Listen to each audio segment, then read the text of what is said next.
99% of people are not willing to do what it takes to make their dreams come true. The Marines have a saying, everybody wants to go to heaven, but nobody wants to die. The center of bringing any dream into fruition is self-discipline. You know, something as simple as food and eating. It's not about your body as much as it is about your mind. It's getting command of your mind to be able to choose actions that are in your own best interest. Every day we are choosing that's not in our own best interest. So if the world is attacking you and the world wants to fight you and the world's trying to hold you down, so you're gonna kick yourself in the balls? So you're gonna stop yourself from getting what you dream. And I think the word discipline has kind of gotten a bad name. We think about it in terms of punishment. I'm not talking about discipline in that way. I'm talking about discipline in the sense that you forego immediate pleasure for the exchange of long-term self-respect. I believe that self-discipline is the definition of self-love. That when you say that you love yourself, that means that you have behavior towards yourself that is loving. Self-discipline is the center of all material success. You cannot win the war against the world if you can't win the war against your own mind.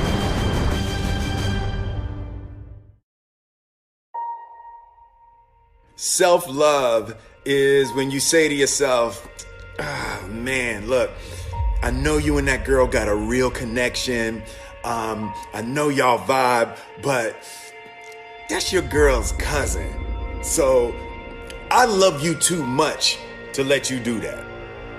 It's like you say to yourself, hey man, look, I know you want to eat that pizza and it'll be really good, you know, but I can't let you eat that, man, because if you eat that pizza, you're going to feel like shit, you know, and I love you too much to let you eat that.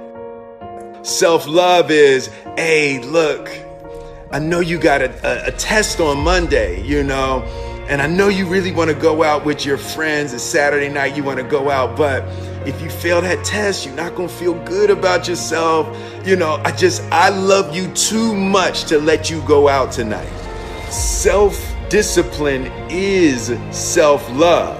If you want to be happy, you have to love yourself, which means you have to discipline your behavior.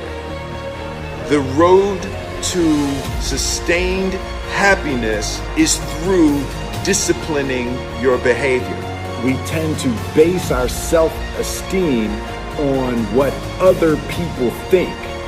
And that's not really self-esteem. Self-esteem is supposed to be how we feel about ourselves. And I was just saying how dangerous it is to allow other people to determine how you're going to feel about you. And it's kind of like looking into a broken mirror. You're going to look in a broken mirror and then change your face to try to look good in this defiled, busted, broken mirror. And it just, other people's opinions is a really way to determine how we feel about ourselves.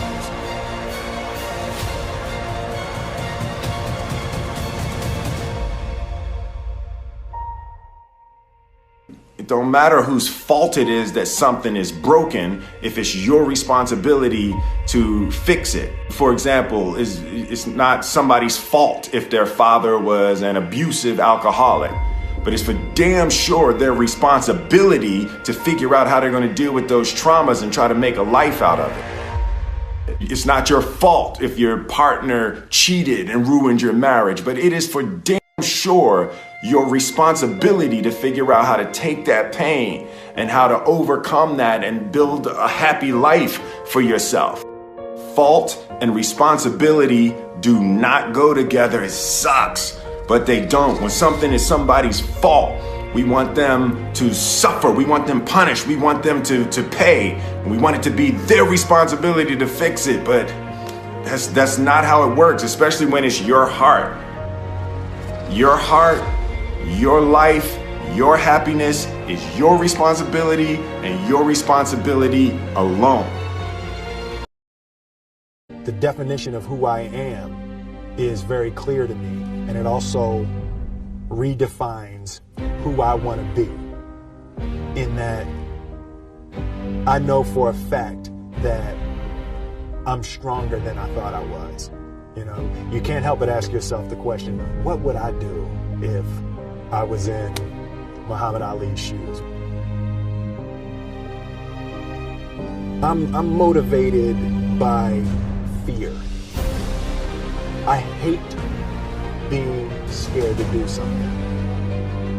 And I think what developed in my early days was the attitude that I started attacking things that I was scared of. Why were you scared in your bed the night before? What do you need that fear for? Just don't go. Why are you scared in your bed 16 hours before you jump? Why are you scared in the car? Why could you not enjoy breakfast? Fear is fear of what? You're nowhere even near the airplane. Everything up to the stepping out, there's actually no reason to be scared. It only just ruins your day. You don't have to jump. And then in that moment, all of a sudden, where you should be terrified is the most blissful experience of your life.